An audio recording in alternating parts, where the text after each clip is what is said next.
From 20 teams all over the world, we now have our two finalists for the T20 World Cup 2026. But before we talk about that final, we need to discuss the absolute blockbusters that were the semi-finals. An absolute run fest at the Wankhede and Kiwi carnage in Kolkata. So let's recap.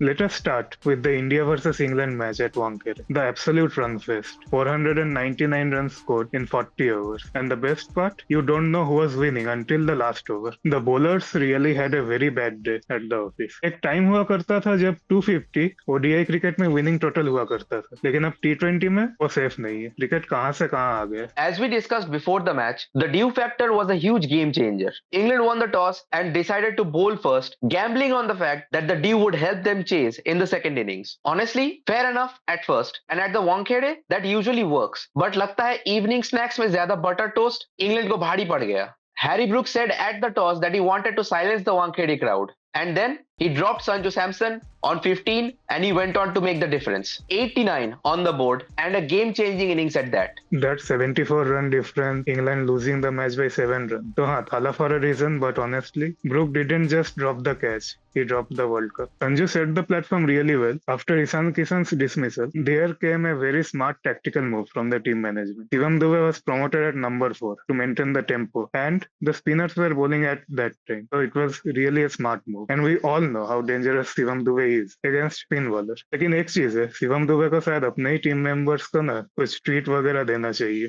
क्योंकि वो third time run out हुआ इस tournament में. That might have made a 20 run difference to the total. It was also a blessing in disguise for Tilak Verma, a man out of form who found himself coming into the match at the back end of the innings and providing an exciting finish against a world-class bowler like Jofra Archer, taking him apart in the 19th over with 3 sixes. That was a huge confidence boost for him. And in the final over, England's point of difference, Will Jacks, was sent on a tour of the Wankhede stands. 16 of the final over, and India set a target of 254 on the board. At that moment, most of us felt like it was game over already. But this is modern T20 cricket, and the game was still far from over. England kept losing wickets throughout the initial phase, but they never stopped attacking. And then came Jacob Bethell, the hero of the night. Interesting fact, in 2022 T20 World Cup semi-final, where England destroyed India, Bethell was watching from the stands. That video is, I think, on ICC's website or their social platform. You can have a look at that. And today,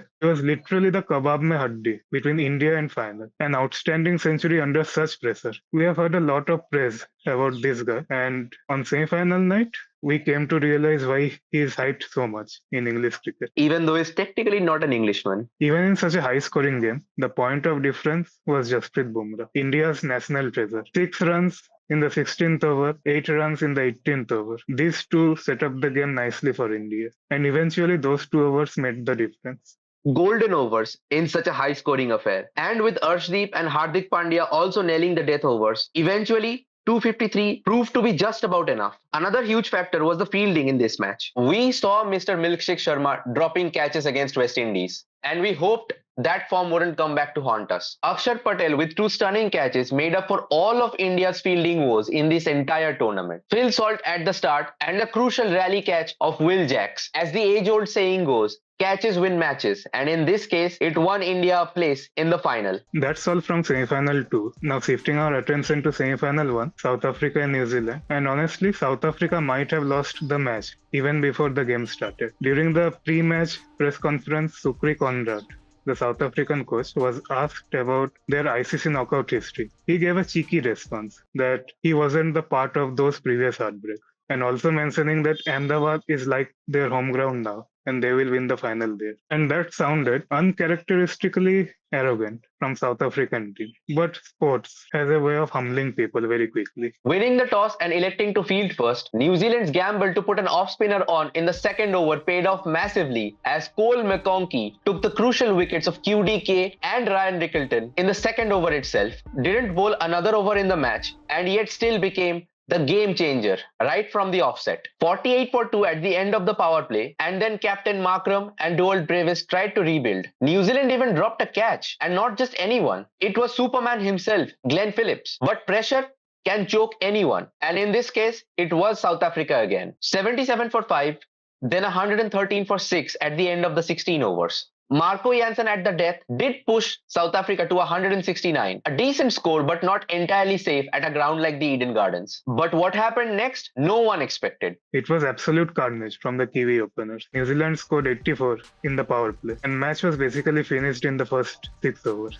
And during that 6th over, when Corbin Boss was bowling, it felt like South Africa had already given up. He looked completely out of ideas, and no one even came to consult with him some plan. And how can you blame him? It was Finn Allen madness, or rather I should say Finn Alien, because that batting performance was not human at all. It was Finsanity at the Eden Gardens as he smashed the fastest century in a T20 World Cup history and also the fastest 100 by a full member nation batter against another full member nation team. Another feather in his cap was the fact that it was the first century in a T20 World Cup knockout game. And with that, South Africa were given a brutal reminder why it is always best to stay humble in cricket and not make anyone else grovel. From a tournament statistics point of view, Sahibzada Farhan looks all set to be the leading run scorer in the tournament, and it is still amazing that Shadley Van Schalkwyk, with only 4 games played, is still top wicket taker in the entire tournament with an impressive economy. Many prospects have emerged for the Player of the Tournament award as well, namely Sanju Samson, who's been brilliant in the past few games, Will Jacks, England's crisis man, New Zealand's openers Finn Allen and Tim Seifert, and Matt Henry. And now comes the big one.